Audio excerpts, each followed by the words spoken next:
देश में एक बार फिर से गैर कांग्रेस और गैर भाजपा ताकतों को एकजुट करने की कवायद शुरू हो गई है। वाम दलों समेत अनेक दलों के नेताओं ने आज एक बैठक में संसद में समन्वय बनाने पर सहमति जताई। वामपंथी दलों के विरोध के कारण तृणमूल कांग्रेस को इससे अलग रखा गया है। जनता दल यूनाइटेड के प्रवक्ता केसी त्यागी ने तीसरे मोर्चे को पहला मोर्चा बताया है। उन्होंने कहा कि ये मोर्चा कांग्रेस और भारतीय जनता पार्टी को सत्ता में आने से रोकने में कामयाब होगा। संसद के विस्तारित शीतकालीन सत्र का आज पहला दिन भारी शोरगुल और हंगामे के साथ शुरू हुआ। बार बार होते शोरगुल को देखते हुए लोकसभा अध्यक्ष को दिन भर के लिए सदन करना पड़ा स्थगित। राज्यसभा में भी लगभग यही स्थिति रही और सभापति हामिद अंसारी ने सदस्यों से बार बार शांति बनाए रखने की अपील की। सभापति ने हंगामा जारी रहने पर सदन को दिन भर के लिए किया स्थगित।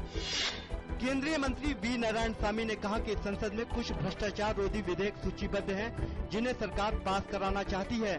उन्होंने विपक्ष से भी इन विधेयकों को पारित कराने की अपील की।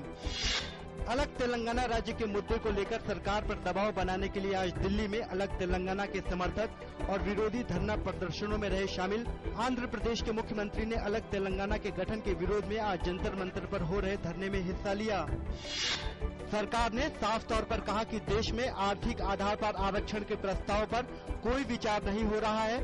संसदीय मामलों के राज्य मंत्री राजीव शुक्ला ने कहा कि आर्थिक आधार पर आरक्षण देने का कोई प्रस्ताव सरकार के विचाराधीन नहीं है। बसपा सुप्रीमो मायावती ने आर्थिक आधार पर आरक्षण देने के कांग्रेस के बयान की निंदा की। उन्होंने कहा कि कांग्रेस दलितों और पिछड़ों के विकास के लिए काम नहीं करना चाहती। कांग्रेस महासचिव जनार्दन द्विवेदी ने आर्थिक आधार पर आरक्षण देने की अपनी बात पर कायम रहते हुए एक बार फिर कहा कि आरक्षण का लाभ कुछ खास वर्ग तक सीमित नहीं रहना चाहिए और हमें समय के साथ बदलना चाहिए। कांग्रेस महासचिव जनार्दन द्विवेदी के आर्थिक आधार पर आरक्षण के सुझाव पर तीव्र प्रतिक्रिया हुई है।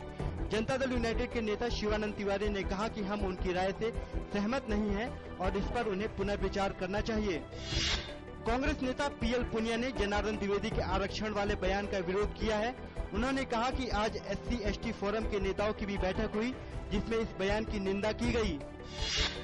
राज्यसभा में विपक्ष के उपनेता रविशंकर प्रसाद ने कांग्रेस के आर्थिक आधार पर आरक्षण दिए जाने के बयान पर प्रतिक्रिया देते हुए कहा कि देश में कांग्रेस के खिलाफ बने माहौल पर ध्यान भटकाने के लिए ये मुद्दा उठाया गया है। लोकसभा अध्यक्ष मीरा कुमार ने पूर्वोत्तर छात्र के मामले पर कहा कि पूरा सदन इस घटना की निंदा करता है और पूर्वोत्तर राज्यों से आने वाले छात्रों की सुरक्षा के लिए पूरा देश एकजुट है। इससे पहले सदन में सदस्यों ने इस मामले पर दिखाई थी तीखी प्रतिक्रियाएं। वित्त मंत्री पी चिदम्बरम ने कहा कि भारतीय अर्थव्यवस्था में स्थायित्व के संकेत मिलने शुरू हो गए हैं। वित्त मंत्री ने कहा कि वैश्विक आर्थिक माहौल में तमाम उथल पुथल के बावजूद देश में वित्तीय घाटे के लक्ष्य को हासिल कर लिया जाएगा।